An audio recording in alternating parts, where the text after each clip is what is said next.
Paano po ba inilalarawan po ng banal na kasulatan ang buhay na walang hanggan? Ganito ang ating mababasa. Matamang bigyang pansin ito ngayon. Ako ay lumilikha ng mga bagong langit at ng bagong lupa.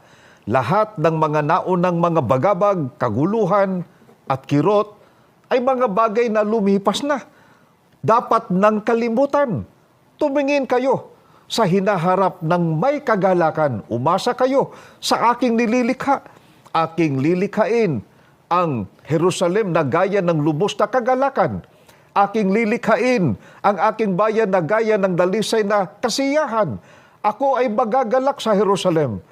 Masisiyahan sa aking bayan. Wala nang mga ingay ng pagluha sa lungsod.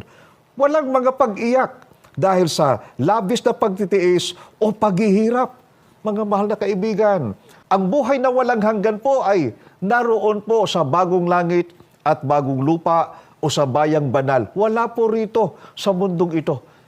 Doon sa buhay na walang hanggan, sa bayang banal ay wala na pong bagabag, wala na pong kaguluhan, wala na pong kirot sapagkat doon po ang lahat ng bagay na nagdudulot ng bagabag at kirot lumipas na. Higit sa lahat, wala na pong kamatayan po doon. Kaya nga po ang tawag ay buhay na walang hanggan.